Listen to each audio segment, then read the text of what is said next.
We're going to shift gears. We're going to talk about systems for IEP success. What systems have you seen implemented to ensure IEP compliance aligns with meaningful student outcomes rather than becoming a compliance-only exercise? I think one of the things that we can talk about strategically here is really what the coaching looks like for teachers to begin with on how to do this. Not just that it is to do it, but really the why behind all of the pieces of the IEP. Why is it so critical? What does this mean for a child? I think really having that coaching be really strategic about the why behind it and having folks that are able to deeply coach people.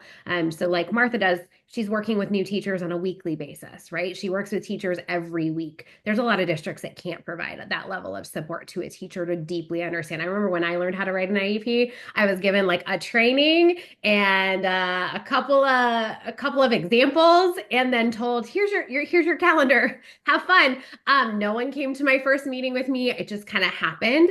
And I think really thinking about, what does that meaningful training look like so teachers understand all the little things in the IEP is really critical. And then I think also utilizing really strategic systems. So similar to some of the work that Ingrid is doing with her product is really being able to ensure that teachers have the tools to automate the pieces of the IEP process that just like don't need the mental load, right? There's so many things in the IEP process that require a huge mental load. A lot of them can be removed from having automated processes and having systems and tools that take care of things like helping send out notifications to families without you having to go through that process. And so I think what Ingrid's doing is really something that can really help take off some of that administrative work when you don't have a bridge coordinator, when you don't have someone to schedule your meetings for you. That really will take off some of that, coupled with really strong coaching in regards to like how to do the part that really does matter as an educator. And then the last thing I'll say is I think AI has a lot of potential too to help support right now with teachers in this process. Obviously with caution and being careful about like what you put in there, but there are some ways that I think that AI can also do some of the automation for the pieces that feel a little bit like busy work at times, like the scheduling of things. And so I think there's a lot of tools out there that can help folks get better at really being able to focus on the meat of what matters, the goals, the present levels, and really ensuring the kid is making the progress they need to make. Yeah, I think what you said, Glennis, about investing folks in the IEP, I think so many times these IEPs become like this thing that we do once a year and then it like goes away and we're not really interacting with it. And, people say it's a living document and it is and it can be, but because it's not often treated like that, I think people start to feel like it's not important or it's just the thing that they have to do. And so they may not be as invested in making it great when really it can be such a powerful tool for a kid's learning if it's done really well.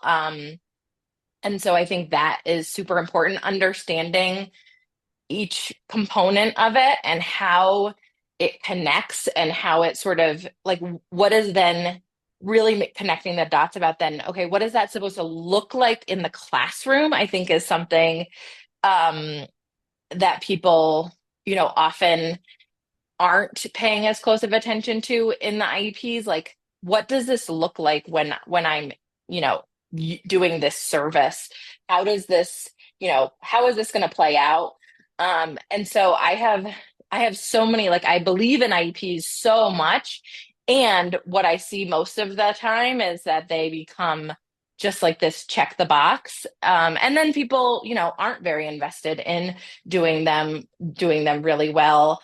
And it does become a compliance exercise. And to Glennis's point, that's why we've created the system that we have to, support with taking away those tasks, like administrative tasks, that cognitive load that people spend on the administrative burdens of the job and focus more on what do kids really need? How do I know how to write a good IEP versus just sort of checking the box? And that those systems are out there and they can be super supportive and you know but it's not easy. I think that's the other thing is like the coaching is so important, but it's also like a marathon, not a sprint. Like there has to be, an understanding that a new sped teacher is not going to learn everything right away. And we need to take like a measured approach in our systems of coaching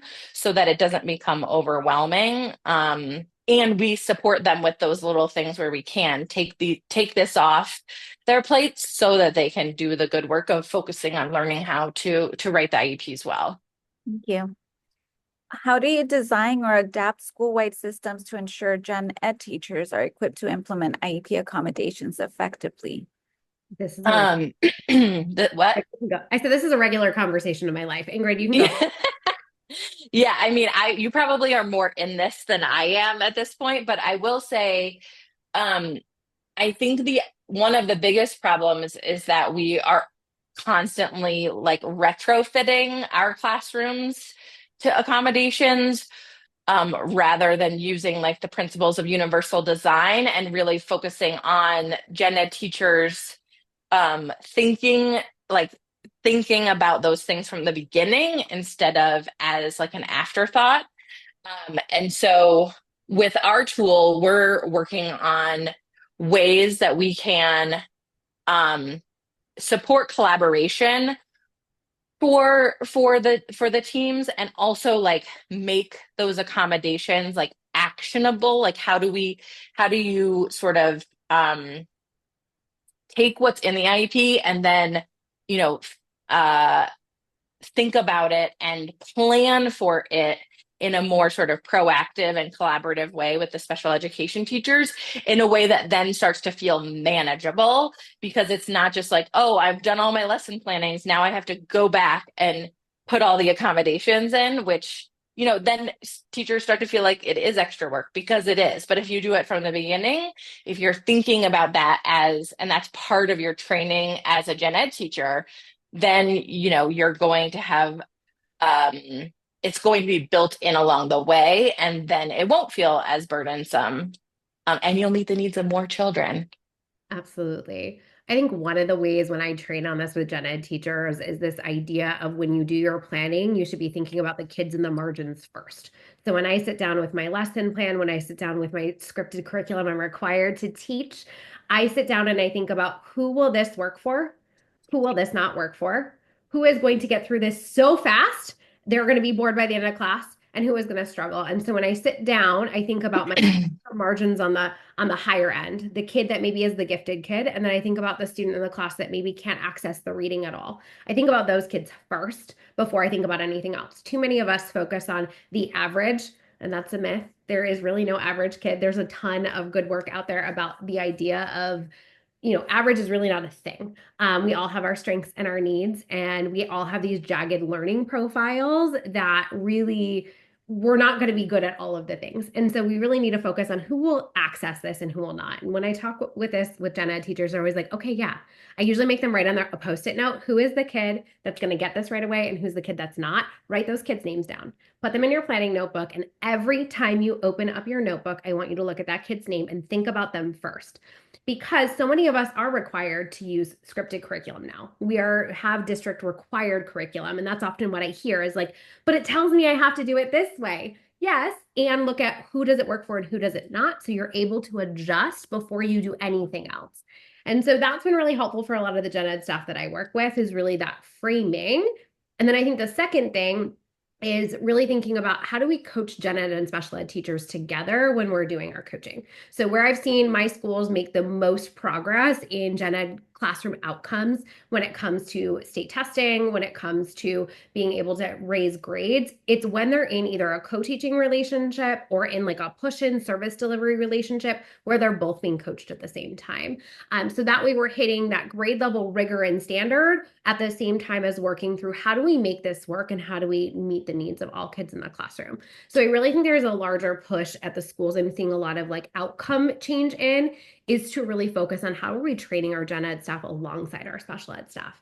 A lot of special ed development happens to our special ed teachers, and then they're told to go bring it to their gen ed staff, instead of being coached together. And so I've seen a lot of progress when we really think about working with both of them together alongside, because as we're doing that, if you have a special ed teacher in your classroom for one period of the day, if we're working with you both together, the other periods of the day by nature are going to start to get those good strategies in there because you've learned things earlier in the day to be able to feed into your other classes, even if you don't have as high of a population of kids with disabilities in those spaces.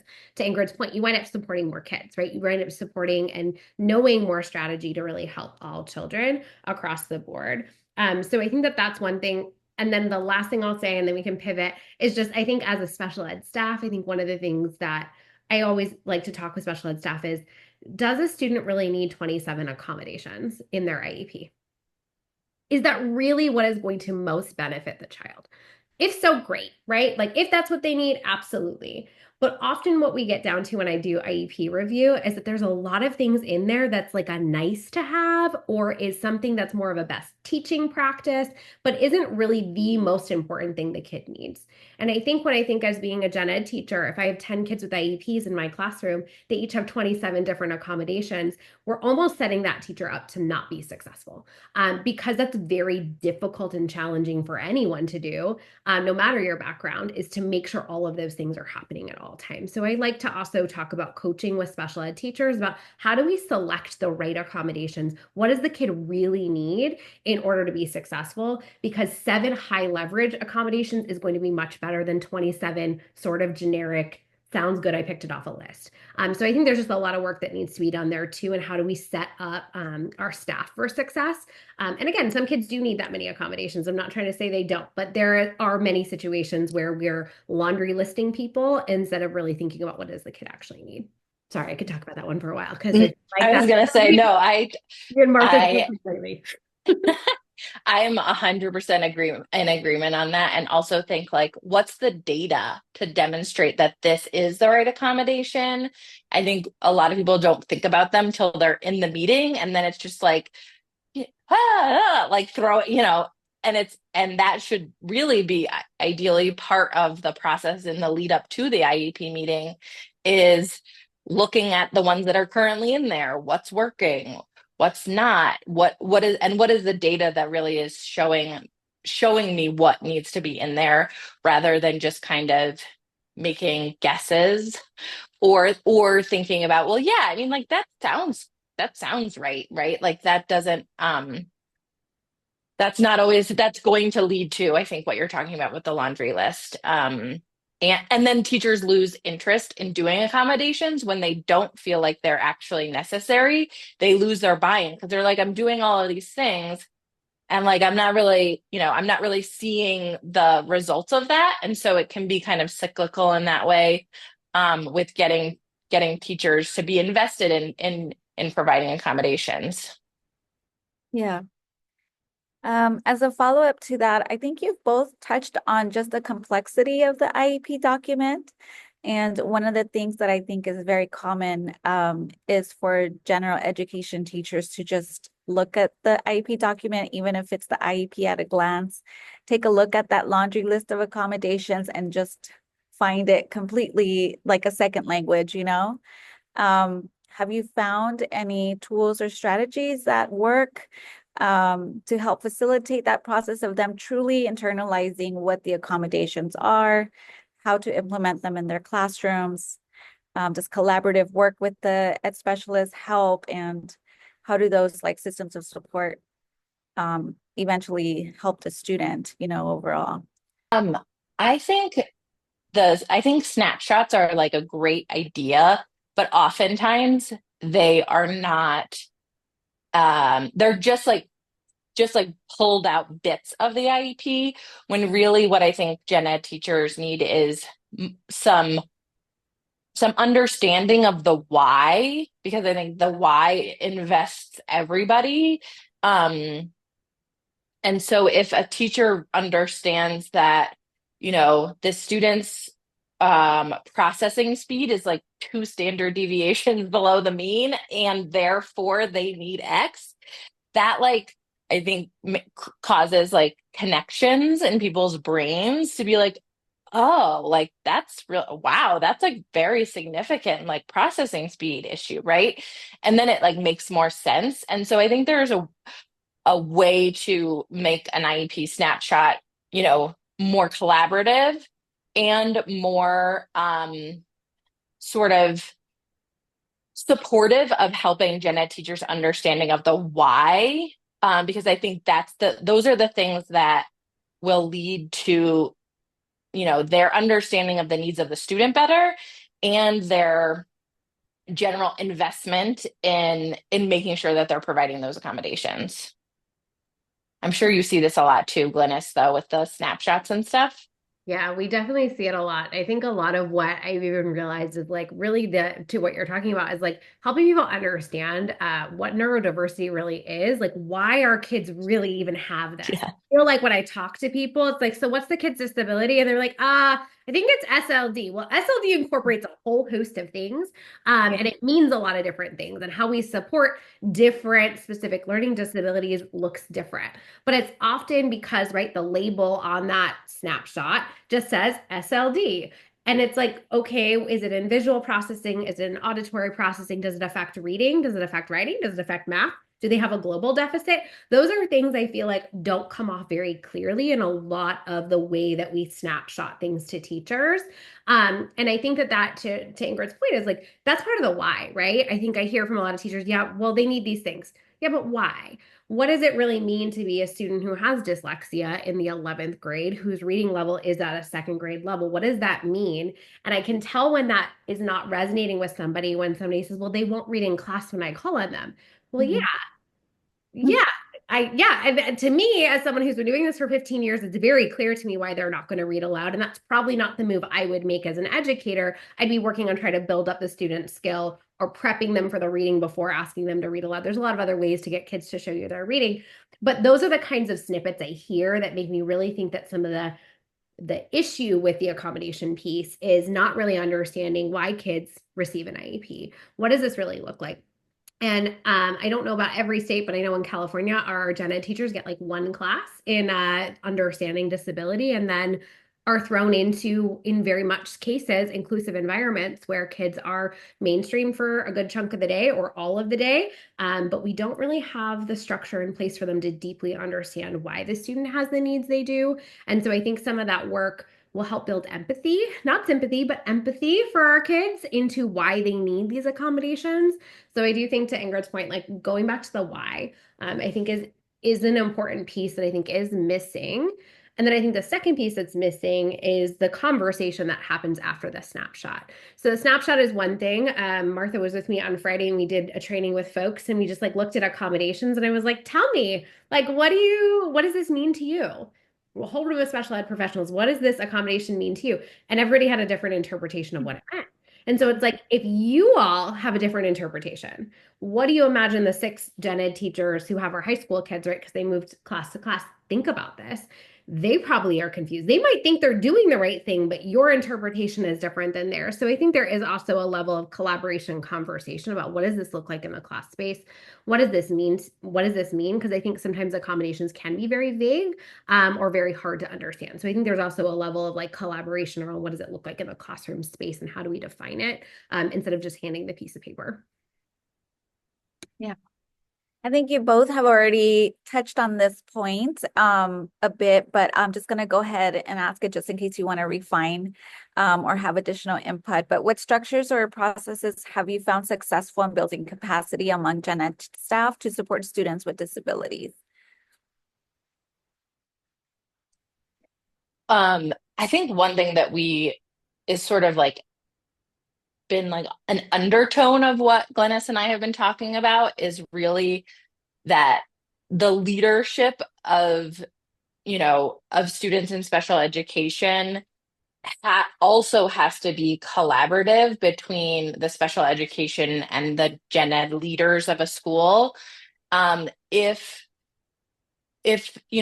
every issue that involves a student with disability or every like concern about an accommodation has to go, to the SPED person, instead of, looking at things more broadly first. And that goes to, there are so many classrooms and schools that I've been in where my gut is that the problem is more on the tier one side than on the special education side. And that's not a blame game kind of thing. That's just a, you know, all kids are general education students first. They're getting the majority of their instruction from the general education teachers. Um, and we all have to take responsibility for all kids. And the more that we separate things and make them feel like this is a training from gen ed and this is a training from sped, it just creates, I think, a lot of silos and a lot of like uncreative kind of problem solving when we think about how to tackle the overall things that we're seeing in classrooms. I truly believe that if we serve our kids, I've never seen a school where they're serving the kids with disabilities incredibly well and everybody else is suffering, right? When you do it well for the margins, you do it well for everybody. And that sort of like core sort of belief is something that I think is missing from a lot of the conversations. And so it becomes this separate thing when we should be infusing and creating systems that really, prioritize the needs of students with disabilities, but in a way that it doesn't feel separate. It's just like part of the process.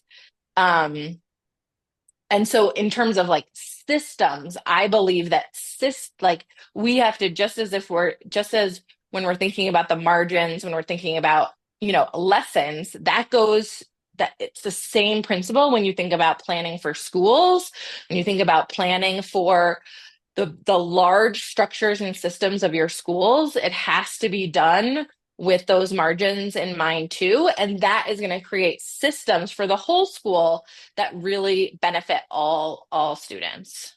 Totally agree.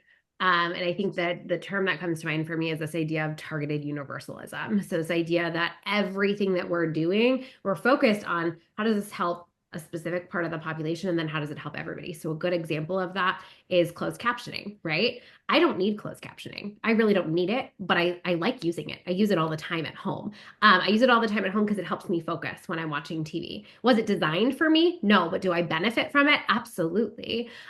Same thing with curb cuts on the streets, right? That wasn't designed for me. That was designed for people in wheelchairs. And that was fought really, really hard to get access to. But guess what? You and me use that all of the time. We use it constantly. I don't usually step over a curb. I'm going to look for the curb cut in the street. My stroller, I need that for, right? It supports everybody. So this idea of, audiobooks is another good one, right? I listen to audio all the time. That's really not what it was intended for. It was intended for folks that really struggled with being able to access the reading, right? And so I use it though regularly. So when we think about in schools and just in society in general, when we design our world to meet the needs of the margins first, we wind up supporting a whole large range of the population that we didn't realize we were also serving and supporting. So in schools, one of the ways that I see this is we use different toolbars. We let kids have access to text to speech and speech to text, even if you don't have a disability. If that's what you need today, right? I talk into my phone when I'm walking around here all the time. That helps me. I might not need it right now, but it actually helps with my productivity. It's a different way that it supports me. So really thinking about how are we designing our classrooms, our schools, to really ensure that we're really focused on this bigger picture of when we support the margins, we support everybody in really, really making that progress. And then the last thing I'll say is like from a leadership perspective is really having leadership understand that as well. And really thinking about like when you design your master schedule at a school, how are we designing for the kids that need the most first, right? Who are your kids that are gifted and talented, or your AP kids? Who are your kids that are really struggling, whether they have a disability or they're in a tier 3 intervention program right now, whatever it might be? How do we design really robust programs and a master schedule that meets their needs first? And then by nature, everybody else's needs are going to get met really well that way too. When we think in that way, I think there is a change management of mindset required in regards to how we think about how we do things. And I think often we think about our kids with disabilities kind of last in a lot of ways, like we're an afterthought, where we really need to be the first thought, because everything else, as I mentioned, targeted universalism, everything else is going to work if we are able to make that work first. Because you'll never be in a situation where your kids with disabilities, as Ingrid mentioned, are served really well and are doing great, and the rest of the school isn't. That's not the case usually. That's I really think that that's a place that needs a little bit more work, kind of across the board.